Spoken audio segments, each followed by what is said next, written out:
જય સચ્ચિદાનંદ. વસ્તુ સ્વગુણમાં પરિણામ પામે એનું નામ ધર્મ. જય સચ્ચિદાનંદ. હું અગુરુ લઘુ સ્વભાવ વાળો એવો શુદ્ધાત્મા છું. અનંતા જ્ઞેયોને જાણવામાં પરિણમેલી અનંતી અવસ્થાઓમાં હું સંપૂર્ણ શુદ્ધ છું, સર્વાંગ શુદ્ધ છું. અનંતા દ્રશ્યોને જોવામાં પરિણમેલી અનંતી અવસ્થાઓમાં હું સંપૂર્ણ શુદ્ધ છું, સર્વાંગ શુદ્ધ છું.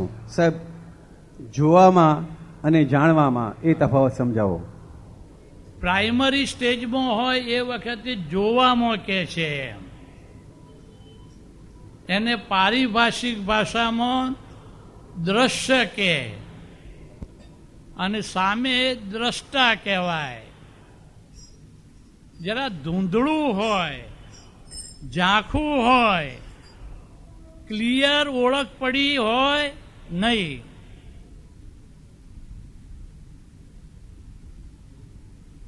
પેટમાં દુખતું હોય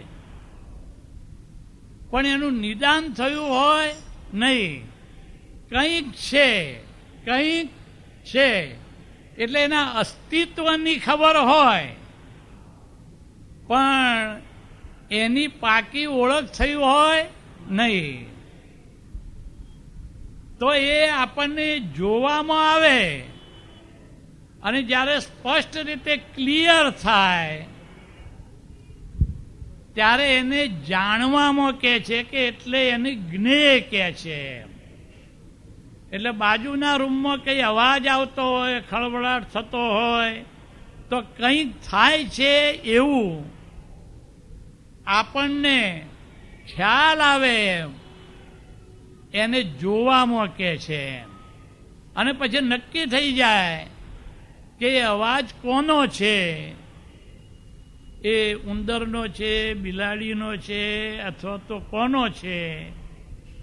દાદા ભગવાને દાખલો આપ્યો કે બગીચાની અંદર કંઈ ધોળું ધોળું ધોળું ધોળું દૂરથી દેખાતું હોય તો આપણને એ કોણ છે, ગાય છે કે ગધેડું છે કે કંઈ બીજું ધોળો આકારનું છે એ ખબર ન પડે. એ અનડિસાઇડેડ સ્ટેજમાં હોય એટલે એને જોવામાં કે છે. અને પછી નક્કી થઈ જાય કે આ ગાય જ છે એટલે આપણે જાણવાની દશામાં આવ્યા, આપણે જાણી લીધું. હવે આ બે ભૂમિકા છે, પ્રાઇમરીમાં જોવાનું અને ફાઇનલ સ્ટેજમાં જાણવાનું. જોવાની ભૂમિકામાં હોય ત્યારે દ્રશ્ય, દ્રષ્ટા અને વચ્ચે જે પ્રોસેસ થાય છે, ક્રિયા, એને દર્શન કહેવામાં આવે છે. જોવામાંથી જ્યારે જાણવામાં થાય એટલે ડિસાઇડેડ થઈ જાય કે આ જ છે. એની જોડે એ જ્ઞેય ગણાય, પોતે જ્ઞાતા ગણાય, અને વચ્ચેની જે પ્રોસેસ છે એને જ્ઞાન ગણાય કે છે. એની અંદર હવે કે છે દ્રશ્યો અનંત છે પણ બહારથી આવેલા નથી. જ્ઞેયો પણ અનેક છે, અનંત છે, એક પણ બહારથી આવ્યો. બધા જ આપણે પ્રેમપૂર્વક અંધારામાં ભર્યા છે. જે અને કયા લેવલ ઉપર ભર્યા? મનના લેવલ ઉપર. કઈ રીતે ભર્યા? તો મિથ્યા દર્શન, મિથ્યા જ્ઞાન અને ચિત્ત દ્વારા, અશુદ્ધ ચિત્ત દ્વારા ભર્યા. કોઈ બંગલો જોઈએ મોટા મોટો કે તરત જ અંદર આપણે ભરી દઈએ માલ કે આવો બંગલો મારે હોવો જોઈએ. એટલે જે પુણ્ય સ્ટોકમાં હોય એ એની અંદર ખર્ચાઈ જાય. એમ આ રીતે આપણે જ ભરેલા જે છે અને આપણે જ એને ક્લિયર ચોખ્ખા કરવાના છે. જેવો અંદર આવો વિભાવ ભાવ થયો, મિથ્યા દર્શન અને મિથ્યા જ્ઞાન વડે, કે ક્રિયાવતી શક્તિવાળા સક્રિય સ્વભાવી ઉદ્ગલ પરમાણુઓ તદરૂપ આકાર લે છે અને પ્રકૃતિ બંધ, સ્થિતિ બંધ, રસ બંધ અને પ્રદેશ બંધ, આખું પ્રકૃતિનું એ રીતે નિર્માણ થઈ જાય છે અને 8 પ્રકારના કર્મો એ વખતે અંદર સેટ થઈ જાય છે. હવે જો આમાંથી આપણે સર્વથા મુક્ત થવું હોય તો વિભાવમાં જે આવેલી જે પરિસ્થિતિ છે એને સ્વભાવમાં રહીને આપણે માત્ર અળગા રહીને, ટોટલી સેપરેટ રહીને જોઈએ અને પછી જાણીએ તો પૂદગલ પરમાણુઓ જે આપણે અશુદ્ધ કર્યા જીવભાવથી, એટલે ઘણા જૈનો કહેતા હોય છે, જૈનો તો પણ મોટે સામાન્ય રીતે, કે કર્મોએ અમારા ભૂક્કા બોલાવી દીધા, એમ કર્મોએ આમ કરી દીધું. ખરેખર કર્મો કશું કરતા નથી. એનું સેટઅપ તો આપણે જે પેલો સંસારી ભાવ કર્યો એના નિમિત્તે નૈમિત્તિક રીતે આ આખું ગોઠવણી થઈ ગઈ એમ. એટલે બીજા જન્મમાં આના નિમિત્તે પાછા પેલા ભાવ ખુલ્લા થાય છે અને આ પરમાણુઓ એ પણ ખુલ્લા થાય છે. એટલે જે અશુદ્ધ પરમાણુઓ સંસારી ભાવના નિમિત્તે વિશ્રસા જે હતા, એ વિશ્રસા પરમાણુઓ જે શુદ્ધ હતા એ જે અશુદ્ધ થયા, પ્રયોગસા થયા, બીજા જન્મમાં એ પરમાણુઓ એ મિશ્રસા થયા. હવે એ પરમાણુઓને જો મિશ્રસા જે થયા છે એને જો વિશ્રસા કરવા હોય, સંપૂર્ણ શુદ્ધ કરો એટલે આ બંધન કાયમને માટે જતું રહે કે છે. તો કે છે અંધારામાં આપણે આ જે ભર્યા છે એને અજવાળામાં જો આપણે ક્લિયર કરીએ તો થઈ શકે કે છે. અંધારામાં એટલે અજ્ઞાનતામાં ભર્યા એમ, અને અજવાળામાં એટલે શુદ્ધાત્માના દર્શન પ્રકાશમાં અને જ્ઞાન પ્રકાશમાં એક કે એકને એક પણ જો અનસીન અનનોન જશે તો એ ચોખ્ખું નહીં થાય, એટલો હિસાબ પેન્ડિંગ રહેશે અને બીજા જન્મમાં એ ક્લિયર કરવું પડશે, પોતાને જ કરવું પડશે. બીજો કોઈ આમાં આવશે નહીં એની અંદર. આ બીજો માર્ગદર્શન આપશે.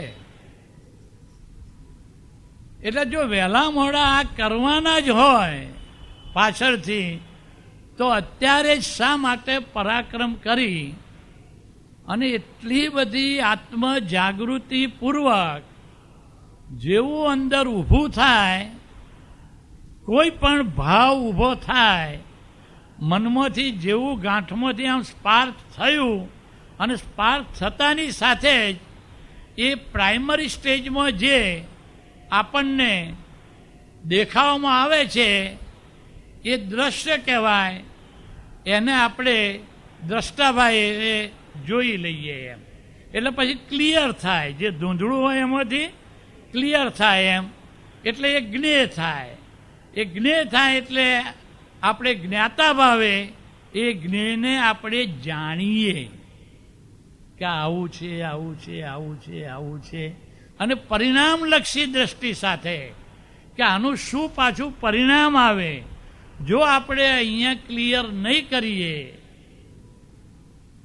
જેમ ચા પીતા હોઈએ અને અજાગૃતિથી, બેભાન અવસ્થાથી ચાનો કપ નવા પહેરેલા કપડા ઉપર ઢળી જાય તો તરત જ આપણે બાકીનું બધું કામ બાજુએ મૂકી અને નવું કપડું છે એની વેલ્યુ સમજાયું હોવાને કારણે જો મોડું કરીશું તો આ ડાઘ જશે, તરત ધોઈ નાખીએ. પણ આ આત્મ પ્રદેશો ઉપર જે કર્મ કલંકો લાગ્યા છે એ આત્મ પ્રદેશોને ક્લિયર કરવાની, ચોખ્ખા કરવાની, ધોઈ નાખવાની કિંમત આ કપડાં જેટલી હજુ સમજમાં બેઠી નથી. એટલે ત્યાં આપણે કાં તો વિલંબ કરીએ છીએ અથવા તો મુલતવી રાખીએ છીએ. શૂટ ઓન સાઇટ થઈ અને જે નિર્મૂળ થવું જોઈએ ત્યાં સુધી કે છે આપણી દ્રષ્ટા જ્ઞાતાનો પ્રકાશ ફોકસ કરતા નથી. જો એકવાર એ કરવામાં આવે તો આત્મા અનંત શક્તિ વાળો છે. એટલે એ શક્તિ એ પ્રસંગે એવી અંદર ઉત્પન્ન થાય. ઉપરાંત કે છે રિલેટિવમાં એવું ઉત્પાદક સામર્થ્ય ઉત્પન્ન થાય કે રોમે રોમ પાછું તાજગી આવી જાય અને પેલી બાજુ પરમાનંદ આવે. દર્શન અને જ્ઞાનની જે જ્ઞાતા દ્રષ્ટા જે શક્તિ છે એ એટલી બધી ઉઘડી જાય ગુણાકારમાં કે ફરીથી એથી પણ અનેક ગણો વિકટ અને વિપરીત એવો કપરો સંયોગ અંદર ઊભો થાય. ગાંઠ ફૂટે કે ફટાક કરતો કે એને ફોકસ કરે એટલે સ્થૂળ ભૂલમાંથી સૂક્ષ્મ, સૂક્ષ્મમાંથી સૂક્ષ્મતર, સૂક્ષ્મતરમાંથી સૂક્ષ્મતમ, આમ અંદરની જાગૃતિ દ્વારા આ દ્રશ્યો અને જ્ઞેયો ક્લિયર થતા થતા થતા થતા થતા થતા હું પરમ જ્યોતિ સ્વરૂપ સિદ્ધ. અત્યારે પ્રજ્ઞાનો પ્રકાશ કામ કરે છે. એ આત્માનો જ ભાગ છે, આત્માનો જ રિપ્રેઝેન્ટેટિવ છે. પણ હજુ દરઅસલ આત્મા જે સ્વભાવથી દ્રષ્ટા અને જ્ઞાતા છે કે જેમાં સહજ રીતે બધા જ દ્રશ્યો અને જ્ઞેયો ઝળક્યા જ કરે એ દશાએ જો આવવાનું હોય તો વચ્ચેનો આ જાગૃતિપૂર્વકનો પુરુષાર્થ ધર્મ, પરાક્રમ ધર્મ એ મહાત્માઓ માટે અનિવાર્ય છે. અંતરાત્મા દશામાંથી પરમાત્મા દશામાં પહોંચવા માટેની આ અંતરયાત્રાની સૂક્ષ્મ પુરુષાર્થ પ્રક્રિયા છે. વહેલા મોડા આમાંથી પ્રત્યેકે પસાર થવાનું જ છે. અને જે આમાંથી પસાર થયા છે એને આપણે આપણા લક્ષ્યમાં ફિટ રાખવાથી આપણને અંદર અનુકૂળતા રહે છે. એમનું નિધિધ્યાસન કરવાથી એમની દશા જે ઉઘડેલી હોય છે એનો સીધો આપણને લાભ મળે છે. આખો હવે હું અવ્યય છું. જો આ બહુ મોટું સૂત્ર છે. દુનિયાની કોઈ પણ વસ્તુ હોય, કોઈ પણ પૌદ્ગલિક ચીજ વસ્તુ હોય, એ વાપરવામાં આવે એટલે ખૂટી જાય, એ ખલાસ થઈ જાય. ભોગ અને ઉપભોગના અંતે એનો વ્યય થઈ જાય છે. એ બધાનો અનુભવ છે. પણ કે જે પોતાનું સ્વરૂપ એવું છે કે જેટલું વાપરો એટલું વધુ અંદર ઉઘડે, વ્યય થાય નહીં. એ કેવું છે? અવ્યય છે. સ્વભાવે કરીને અવ્યય છે. એમ જેટલા શુદ્ધ ઉપયોગમાં રહે એટલો કે છે દર્શન ઉપયોગ અને જ્ઞાન ઉપયોગ એ જેટલો વપરાશમાં આવે એટલું દ્રષ્ટાપદ અને જ્ઞાતાપદ ખુલ્લું થઈ જ જાય, ખુલ્લું થઈ જ જાય. એમ કરતાં કરતાં કરતાં કરતાં 360 ડિગ્રીએ ખુલ્લું થઈ જાય એટલે પ્રજ્ઞા એમાં વિરમી જાય, મર્જ થઈ જાય. એટલે પ્રજ્ઞાને અવિનાશી વિનાશી કહી છે આત્માનો જ ભાગ, આત્માનો જ રિપ્રેઝેન્ટેટિવ, તો પણ કેવું અવિનાશી વિનાશી એવું કહ્યું એમ. અને પોતાનું દર અસલ જે હું સ્વરૂપ છે 360 ડિગ્રીનું દાદા ભગવાન પરમાત્મા પ્રકાશ પરમાત્મા સ્વરૂપ એ તો કેવું છે અવ્યય અવિનાશી, બાકીનું બધું વિનાશી છે. જો આપણને અગાઉથી જ ખબર પડી જાય કે આ વિનાશી જ છે તો પછી એના વિનાશના સમાચાર મળતા પહેલા જ આપણે અંદરથી તૈયાર જ હોઈએ કે અમને તો પહેલાથી જ ખબર હતી કે આનો વિનાશ થવાનો જ છે, તો કોઈ પણ પ્રકારની અસર થાય નહીં. આત્મ જાગૃતિ વિશે જબરજસ્ત કહેવામાં આવ્યું છે દાદા ભગવાને. પણ આત્મ જાગૃતિ રહે છે એનું શું પ્રમાણ? તો કનુ દાદા એક જગ્યાએ પ્રમાણ આપ્યું. કોઈ પણ બાહ્ય પ્રસંગ, કોઈ પણ બાહ્ય પ્રસંગ, કોઈ પણ બાહ્ય દ્રશ્ય,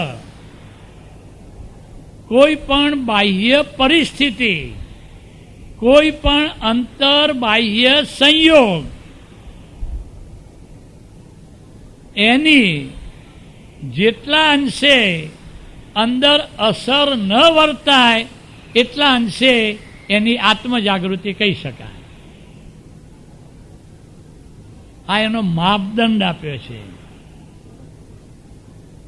એને અગાઉથી જ ખબર છે કે આ વિનાશી છે, પરિવર્તનશીલ છે. હિસાબ જેટલા હોય એટલા, ગમે તેટલું આપણને ગમતું હોય એને ચોંટી પડીએ તો પણ એ ગમવાપણાનો સંયોગ સ્વભાવે કરીને વિયોગી છે. આ દાદા ભગવાનની મૌલિક શોધખોળ છે સાહેબ. કોઈ જગ્યાએ શાસ્ત્રમાં આ જોવા મળશે નહીં. જો આપણને ખબર હોય કે સંયોગ સ્વભાવે કરીને કેવો છે અને એનો વિયોગ કરનારો કોઈ અલગ કરતા છે નહીં, સંયોગમાં જ એવું રહેલું છે કે એની મેળે કેવું થાય છે, તો પછી આપણે કોઈ પણ સંયોગને ચોંટી પડીશું નહીં. તેમજ કોઈ પણ સંયોગ આપણને અંદરથી બાવાને ન ગમતો હોય પૂર્વના ભરેલા માલના આધારે તો ધક્કો મારીશું નહીં. એને કારણે કે જે વિતરાગ દશા એની મેળે ખુલ્લી થઈ જાય. હું અવ્યય છું, હું સૂક્ષ્મ છું. આ બધું જે કંઈ છે એ બધું સ્થૂલ છે. અણ્યો અણોરણ્યાન મહતો મહ્યાન. સૂક્ષ્મમાં એ સૂક્ષ્મ અને વિરાટમાં એ વિરાટ. આપણે સૂક્ષ્મ એટલે એટલું બધું બારીક બારીક બારીક બારીક બારીક ગણીએ છે, એના કરતા પાછો જુદો અર્થામાં અભિપ્રેત છે કે જેમ આમ ગમે તેવું કાપડ આમ મૂક્યું હોય, ઉપરથી પાણી આવે તો પાણી કાપડની આરપાર પસાર થઈ જાય છે, એ સૂક્ષ્મ કહેવાય. આરપાર પસાર થાય એને વચ્ચે કોઈ ઓબ્સ્ટેકલ અડચણ રૂપ થઈ શકે નહીં એને સૂક્ષ્મ કહેવાય. એટલે આત્મા જ્યારે આ ખોખું છોડીને બીજી યોનિમાં જાય અથવા તો સિદ્ધ ક્ષેત્રમાં જાય, સિદ્ધ દશાએ જાય, ત્યારે એ બધાની આરપાર જઈ શકે છે. એને વચ્ચે કોઈ ભેદી શકે નહીં, કોઈ અડચણ કરી શકે નહીં. એ સૂક્ષ્મ છે. સૂક્ષ્મમાં એ સૂક્ષ્મ અણોરણ્યાન, અણુના અણુના, અને મહત્વમયાન, વિરાટમાં વિરાટ, એક એક આત્મ પ્રદેશમાં અનંત આત્મ પ્રદેશો છે. એટલો બધો આત્મ પ્રકાશ છે કે આખા બ્રહ્માંડમાં વ્યાપી શકે સાહેબ. એક એક આત્મ પ્રદેશની એટલી શક્તિ છે. પોતાની શું શક્તિ છે એનું ભાન થયું નથી. એકવાર જો એ ભાન થાય તો જે રીતે લંકામાં સીતાજીની શોધ કરવા માટે જવાનો સવાલ આવ્યો ત્યારે બધા ભેગા થયા અને વિચારવા લાગ્યા કે સીતાજી લંકામાં છે એવા સમાચાર મળ્યા છે, પણ એના પાકી ખાતરી કોણ કરે કે સમુદ્ર ઓળંગીને લંકામાં જાય તો કોણ એવો છે એમ. બીજા બધા તો જે હતા એ તો વૃદ્ધ થઈ ગયેલા હતા. એટલે પેલાની નજર હનુમાનજી ઉપર પડી. હનુમાનજી યુવાન હતા, નાના હતા. એ કે મારું ગજુ નહીં, હું ન જયો. તારે પેલો એ ભાન કર્યું કે તું જન્મ્યો એટલે જન્મતાની સાથે તું સૂર્યની સામે વળગ્યો હતો કે મારા જન્મ વખતે તું ઉપર અને હું નીચે, હું તને પણ આંબી જાઉં એમ. આટલી તો તારી શક્તિ હતી. અને તું જેવો સૂર્યનારાયણને વળગ્યો કે સૂર્યનારાયણ જે જગતના પ્રકાશક છે, વ્યવહાર દ્રષ્ટિએ એમને એવો શ્રાપ આપ્યો કે તારી શક્તિ અત્યારે દબાઈ જશે, કારણ કે તું જ્યાં ત્યાં બાજવામાં શક્તિનો ઉપયોગ કરીશ. પણ યોગ્ય સમયે ખુલ્લી થશે, જા, એ મારા આશીર્વાદ છે. તારા હનુમાનજીનું ભાન થયું, ઓહો, જન્મતી વખતે મારી આટલી શક્તિ. અને આ તો શુદ્ધાત્મા તો કેવો છે, અજન્મા અમર. અને એકદમ એમને અંદર અંદર ભાન આવવા લાગ્યું કે ઓહો, અને છલાંગ મારી સમુદ્રની આરપાર. એમ આપણને આપણી અનંત શક્તિઓનું ભાન નથી. જેમને સભાનપણે આની વર્તના છે એવી સજીવન મૂર્તિ આપણી દ્રષ્ટિ સમક્ષ આવે તો એ સજીવન મૂર્તિના આધારે અવલંબને આપણે હું નિરાવલંબપણું એની મેળે ખુલ્લું કે છે થઈ જાય કે છે. હું સૂક્ષ્મ છું. બધા સ્થૂળને બધા સાયન્સવાળા, મટીરિયલ સાયન્સવાળા પકડી પકડીને લેબોરેટરીમાં લઈને ટેસ્ટિંગ કરી અને કહે છે કે આનું આ, આનું આ. પણ આ એવું સૂક્ષ્મ તત્વ છે, ચેતન તત્વ, કે એમની બુદ્ધિમાં પકડાય નહીં. એના બુદ્ધિનો વિષય નથી. આ તો કે જે જ્ઞાનનો વિષય છે. શાનો વિષય છે? અને જ્ઞાન જ્ઞાનીના હૃદયમાં રહેલું છે. બીજે કોઈ જગ્યાએ જ્ઞાન છે જ નહીં. એટલે કે જે ફાંફા મારવાના રહેતા નથી. માત્ર જ્ઞાનીને અનન્ય સમર્પિત ભાવે, અન્ય કોઈ પણ ભાવ નહીં, તો કે છે આનો નિવેડો આવી જાય. હું કેવળ નિર્વિકલ્પ વિતરાગ જ્ઞાન માત્ર છું. કેવો છું હું? આપણે તો હું શુદ્ધાત્મા છું, શુદ્ધાત્મા છું, શુદ્ધાત્મા છું બોલીએ છીએ, પણ હકીકતમાં હું શુદ્ધાત્મા કેવો છું એમ એની તમામ પ્રકારના પાસાઓથી જો અંદર પ્રતિષ્ઠિત આત્મામાંથી જે ભાગને છૂટો પાડી આપ્યો કૃપાએ કરીને, કે જે ભાગ એમ કે છે કે હું શુદ્ધાત્મા છું, એ ભાગને જો એવું ભાન થઈ જાય કે હું કેવો છું એમ, તો હું કે છે કેવળ નિર્વિકલ્પ વિતરાગ જ્ઞાન, બસ પૂર્ણાહુતિ થઈ જાય. વિકલ્પ કોને કે છે અને સંકલ્પ કોને કે છે અને નિર્વિકલ્પ કોને કે છે? લોકો અંદર મનમાં જે ચાલે ગઢ ભાંજ ભાંજ ગઢ, એને સંકલ્પ વિકલ્પ કહે છે. જ્ઞાની એને સંકલ્પ વિકલ્પ કહેતા નથી. એ તો ભરેલા માલની સંતા કુકડી છે. માલ ભર્યો હોય એની શું છે? સંતા કુકડી છે.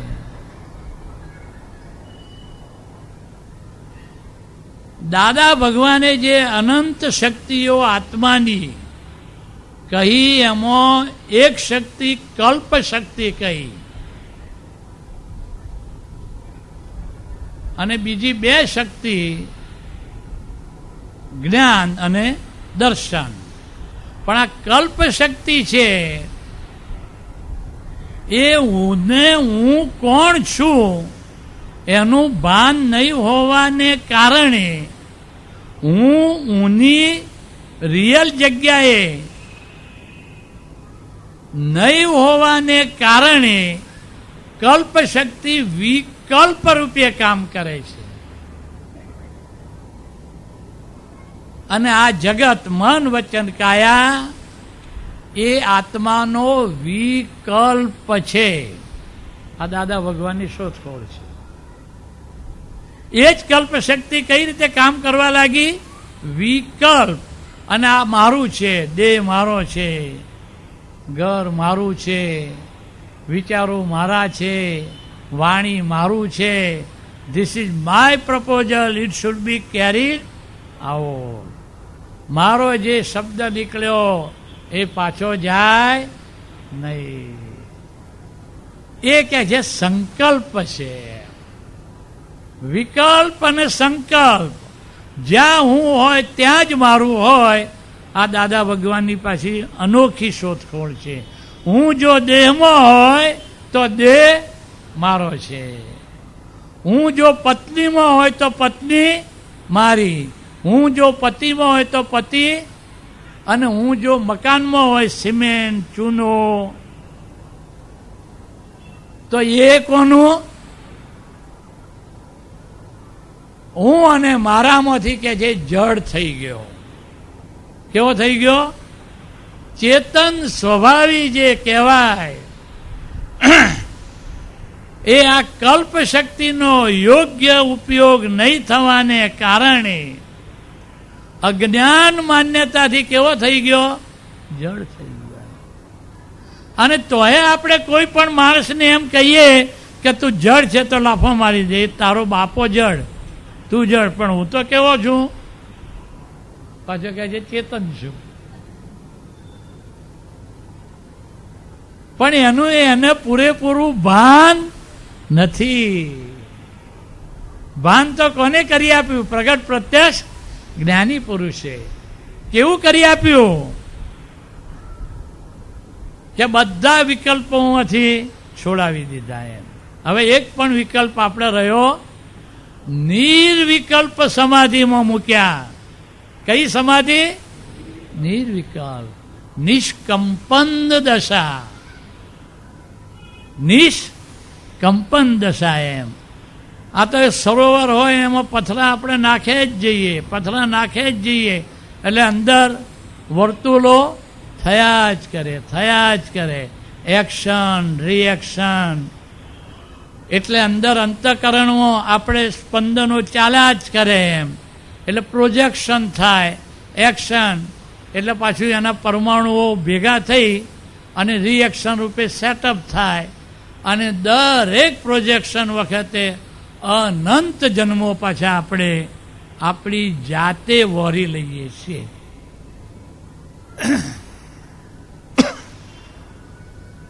હવે ભાન થઈ ગયું કે હું કેવો છું કેવળ, એબ્સોલ્યુટ, એ સિવાય બીજું કંઈ પણ નહીં.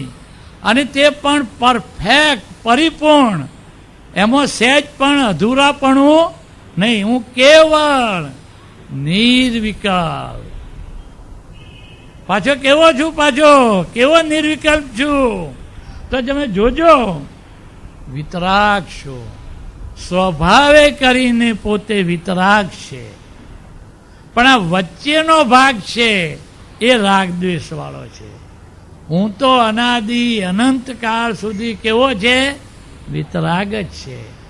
આ પ્રકાશ તો વિતરાગ જ છે. દર્પણનો પ્રકાશ, દર્પણ એ સ્વભાવે કરીને કેવું છે?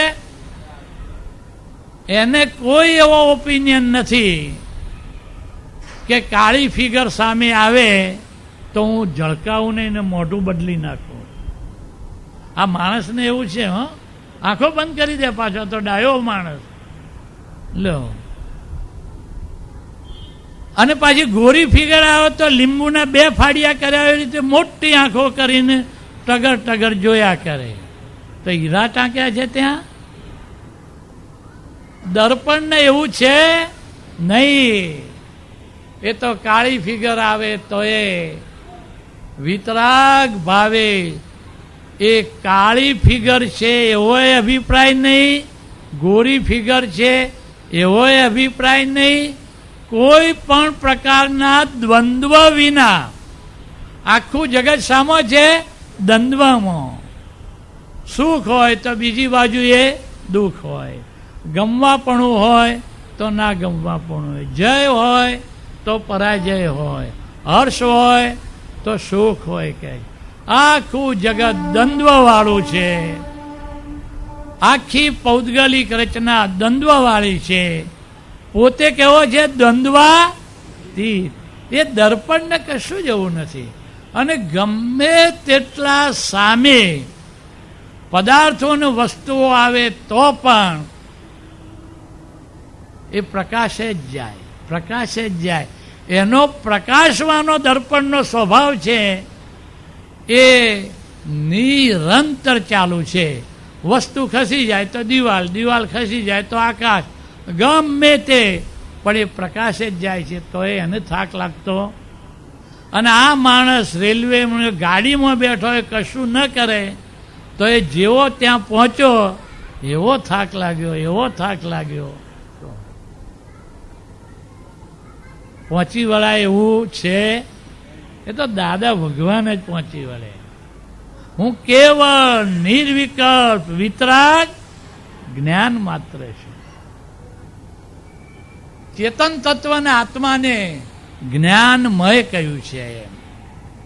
અને જ્ઞાન કહેવામાં આવે એટલે એની સાથે બધા જ ગુણધર્મો જેટલા છે, અનંત દર્શન છે, અનંત શક્તિ છે, અનંત સુખ છે, પરમાનંદપણું છે, અવ્યાબાદ સ્વરૂપ છે, આ બધા અનંત ગુણો એ જ્ઞાન ગુણની અંદર સમાઈ જાય છે.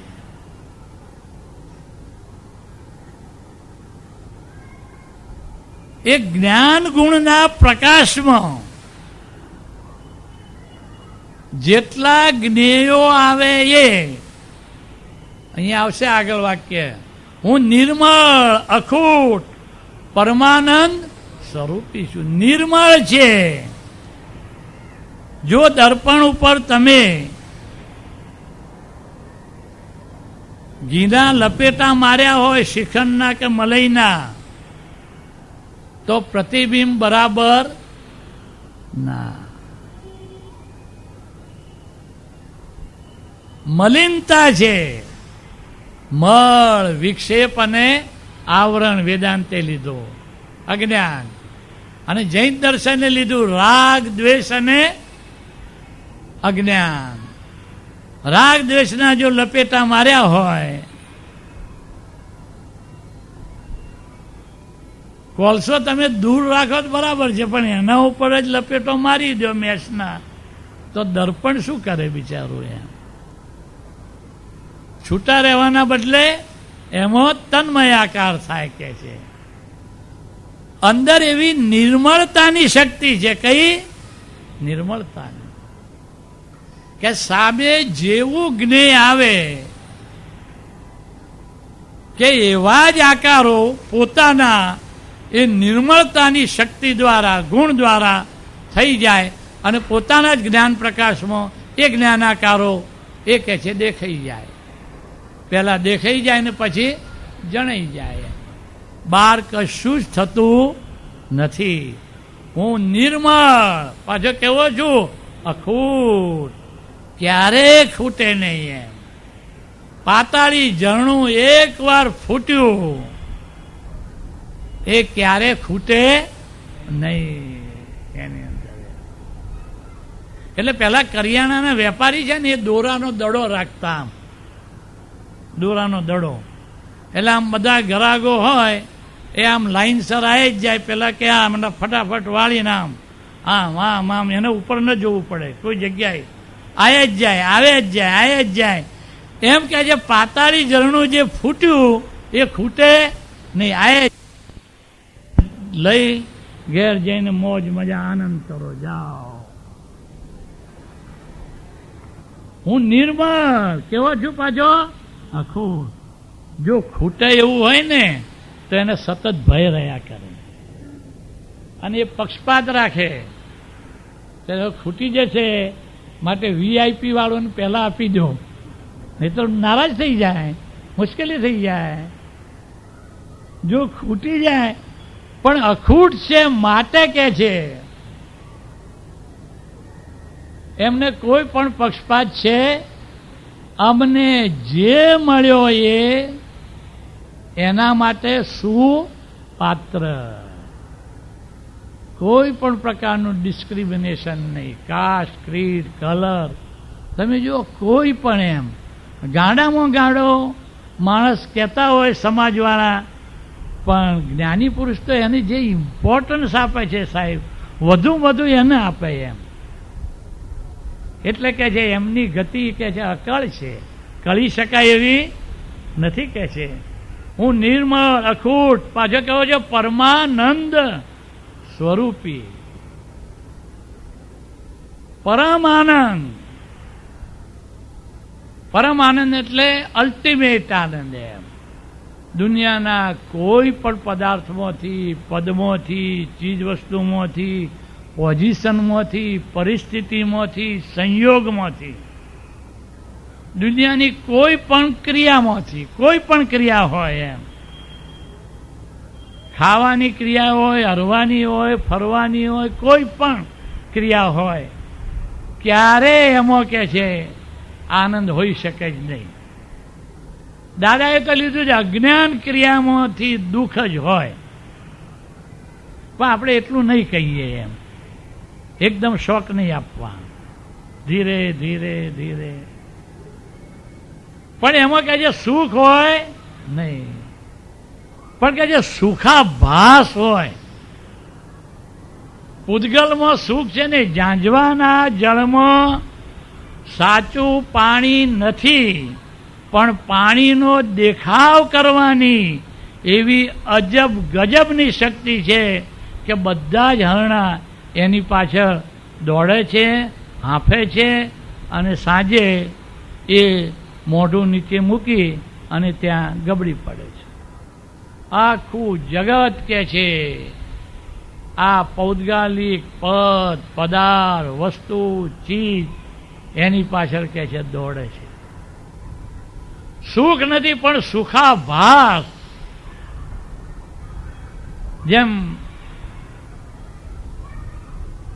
બાજીગરનો ખેલ હોય છે ને, અને સ્ટેજ ઉપર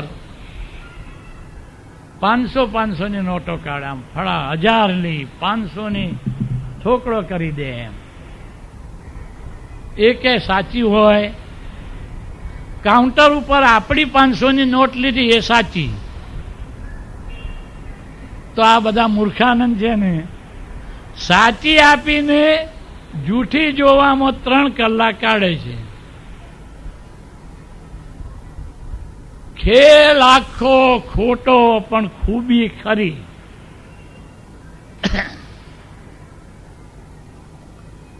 જ્યારે અંદર શું બને છે, કે પ્રોસેસ શું બને છે, સાયન્ટિફિક પ્રોસેસ, એટલે મૂળ વસ્તુ પકડમાં સમજમાં આવી જશે કે છે શું બને છે કે છે એમ.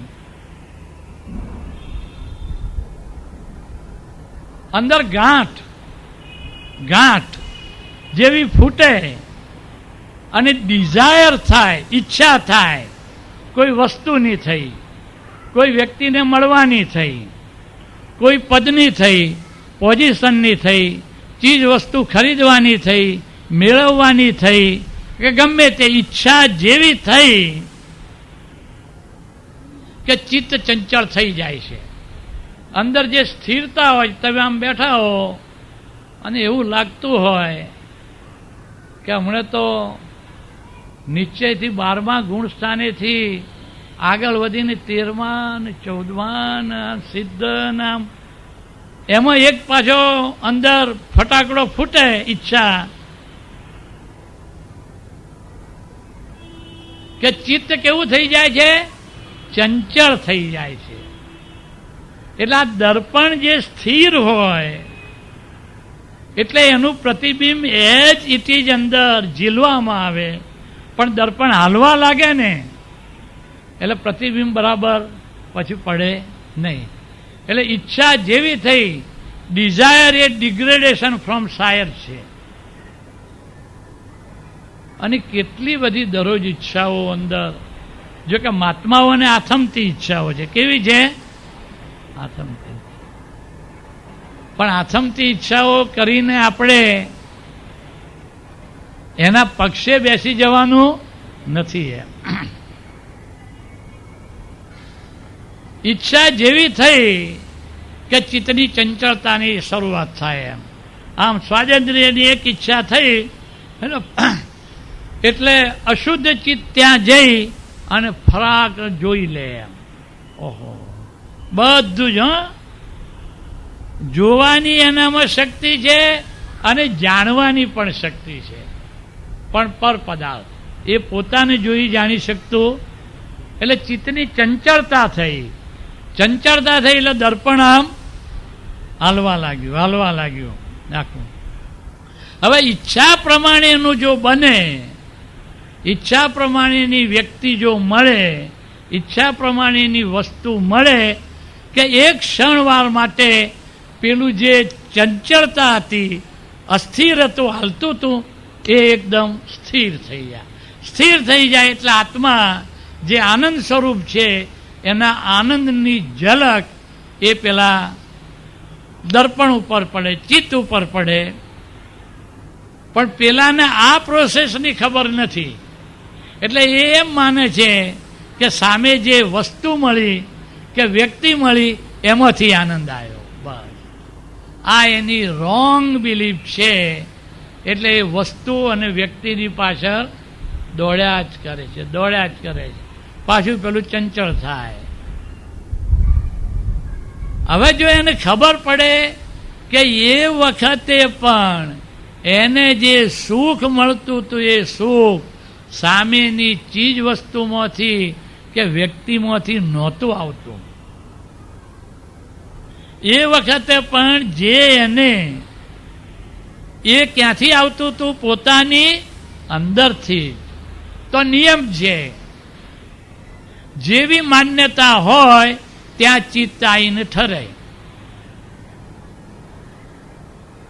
અને ચિત્ત જ્યાં જાય એનું જ્ઞાન દર્શન ખુલ્લું થાય. આ નિયમ છે એની અંદર.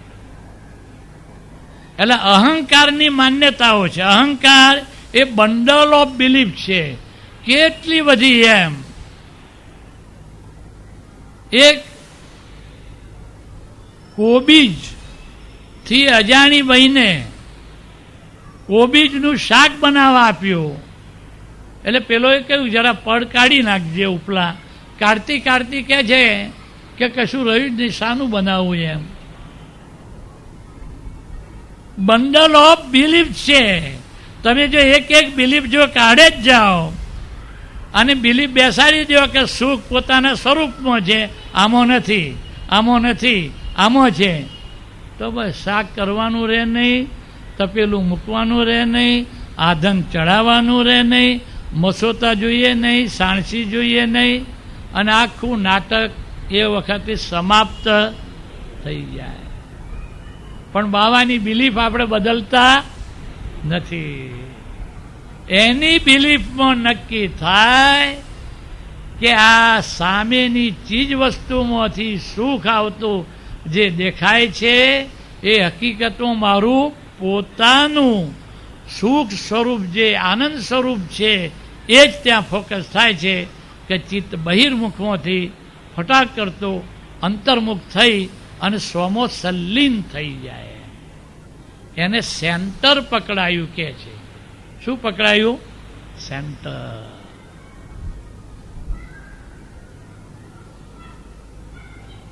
હું પરમાનંદ કેવો છું?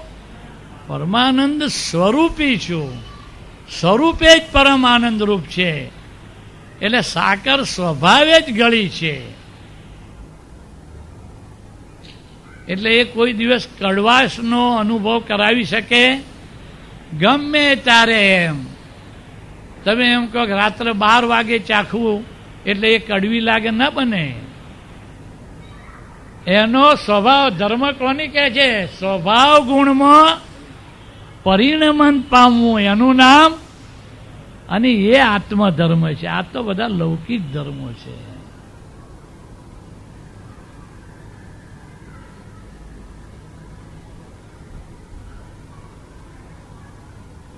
હવે જો આ બરાબર ફિટ થઈ જાય પછી ક્રોધ કરવાનો ક્યાં રહે?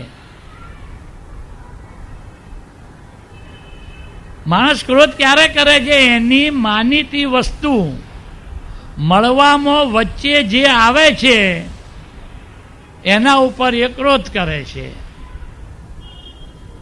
એટલે દ્વેષ કરે છે. એમાં જે સહાયક થાય છે એના ઉપર શું કરે છે? રાગ કરે છે. પણ એને જો આ ખબર પડે કે પોતે જ પરમાનંદ સુખ સ્વરૂપ છે તો બધું જ ડિસએપિયર થઈ જાય. પરમાત્મા પદ પ્રાપ્ત થતાની સાથે જ બધી જ વાસનાઓનો આપોઆપ ક્ષય થઈ જાય છે. અવકાશ જ ન રહે. પોતે સુખ્યો હોય એટલે બધાને શું આપે? સુખ જ આપે. કશાયો એ કે છે શુદ્ધ પૂદગલ પરમાણુના ગુણો એ નથી અને શુદ્ધાત્માના એ ગુણો નથી. જો શુદ્ધાત્માના ગુણો હોત તો સિદ્ધ ક્ષેત્રમાં પણ જોડે હોત. આ તો કે જે વિભાવિક ઉભા થાય છે અણસમજથી. જો જે જગ્યાએ જે ઘરમાં જ્યાં ક્લેશ થતો હોય એ ક્લેશ એ ઉદય કર્મનું પરિણામ નથી. પ્રારબ્ધ કર્મનું પરિણામ નથી. કર્મના ઉદયનું પરિણામ નથી ક્લેશ. બધા એવું માને છે કે અમારા કર્મો એવા છે એટલે ક્લેશ થાય છે, કંકાસ થાય છે. એવું નથી. એ અણસમજનું પરિણામ છે. એથી પણ વિકટ સંયોગો આવ્યા હોય તો પણ એની સમજ સ્થિર હોય તો ક્લેશ થશે. અને જ્ઞાની પુરુષને ગમે તેવા સંયોગો આવે, જગત જેને ખરાબમાં ખરાબ સંયોગ કહે તો પણ એમની આગળ આ કશું ફરકી શકે નહીં કે છે. અણસમજનું પરિણામ છે. સમજ બરાબર થાય તો પેલું એની મેળે ડિસએપિયર થઈ જાય. આપણે શું કરીએ છીએ કે સંયોગો ઉપર લેબલ મારીએ છીએ. આ અનુકૂળ સંયોગ અને આ પ્રતિકૂળ સંયોગ. અભિપ્રાય આપી દીધો ને બસ. પેલા તો સંયોગ અને શુદ્ધાત્મા, સંયોગ અને શુદ્ધાત્મા, બસ. સંયોગ વિયોગી સ્વભાવનો છે એટલે તાવ આવે છે એવું નહીં, તાવ જઈ રહ્યો છે. ખરાબ વિચારો આવે છે એવું નહીં, ખરાબ વિચારો ડબલ ખોશ જાઓ. અને પોતે શુદ્ધાત્મા. આપણે વિચારોને સારા અને ખરાબ લેવલ માર્યું ને બસ આવો પ્રતિક્રમણો કરે જ જાઓ. આપણે એવા ડાયા છીએ કે કાદવમાં બે પગ પેલું કરીએ અને પછી પાછા જગતને બતાવીએ કે ઘડા ભરીને ગંગાજળ લાયા અને જો ધોયા કરીએ જે 24 કલાક. અને પણ એના કરતા તો અભિપ્રાય જ ના આપને. દાદાનું અક્રમ વિજ્ઞાન કેવું અદભુત છે એમ. પણ આપણે હજુ એનો મૂળ આશય પકડી શક્યા નથી. હું નિર્મળ અખૂટ પરમાનંદ સ્વરૂપી છું. હું સર્વ પરદ્રવ્યોથી સર્વથા સર્વદા સદા ઉદાસીન જ છું. સર્વથા સર્વથા અને સદા કાયમને માટે સર્વ રીતે અને સર્વ સ્થળે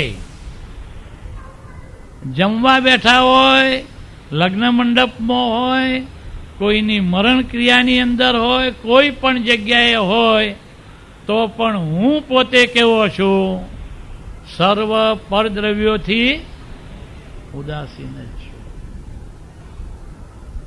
અળગો જ છું.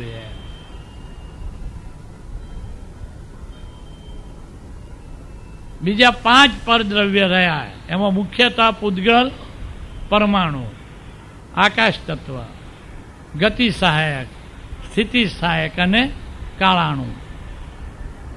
પોતાનો એવો ટંકોત્કીર્ણ સ્વભાવ છે, પોતાનો એવો અગુરુ લઘુ સ્વભાવ છે કે એક દ્રવ્ય બીજા દ્રવ્યની અંદર એને ભળે મિશ્રિત થાય તો પણ એના રૂપ થઈ શકે નહીં, એને અડચણ કરી શકે નહીં, એકબીજામાં એડજસ્ટ થઈ જાય છે. દાદાનું જે એડજસ્ટ એવરીવેર છે ને, જો આ બોડીમાં કેટલા બધા જીવો છે, કેટલા બધા. એક લોહીનું એક ટીપું હોય તો કેટલા બધા હોય છે, પણ આ બધા જીવો સાહેબ એકબીજા સાથે એડજસ્ટ થઈને એનો અસ્તિત્વ ગુણ એજ ઇટ ઇઝ રહે એ રીતે રહે છે. લડવાડ કરતા અને ઘરમાં આ 10 જણા હોય ને, સૂર્યનારાયણ એમ થાય કે હવે આથમી જાઓ, 7 વાગી ગયા. હા,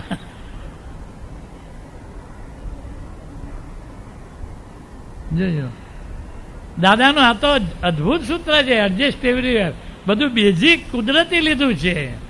બધા હળી મળીને સહચાર્યથી રહેતા હોય છે અંદર બધા જ.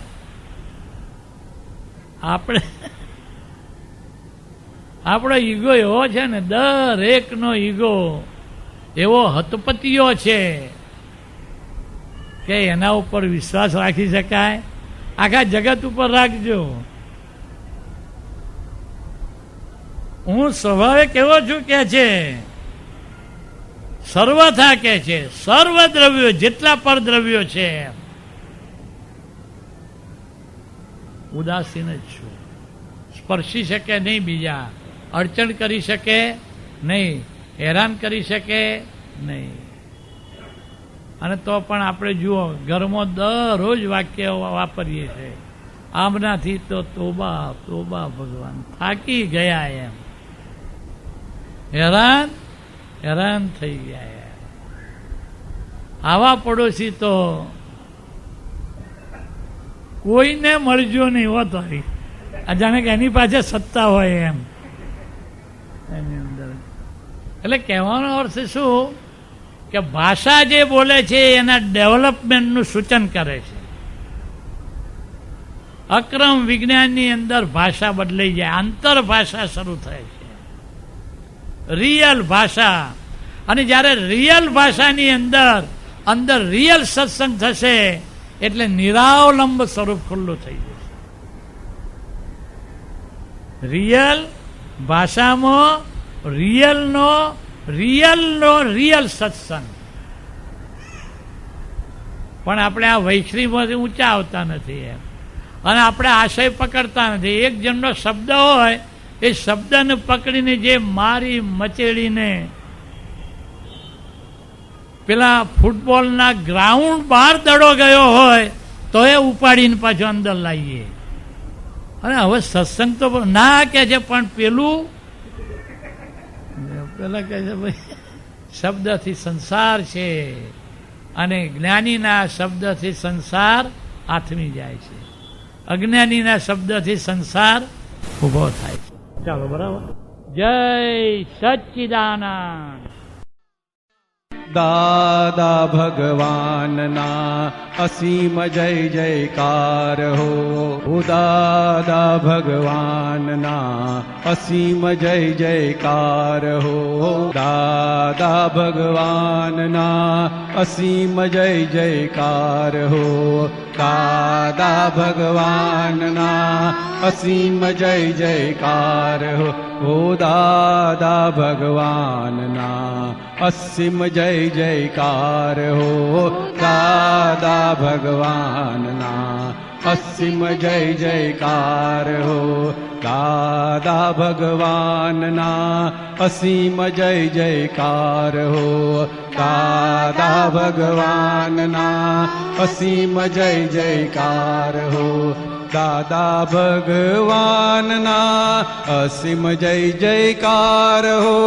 દાદા ભગવાનના અસીમ જય જયકાર હો.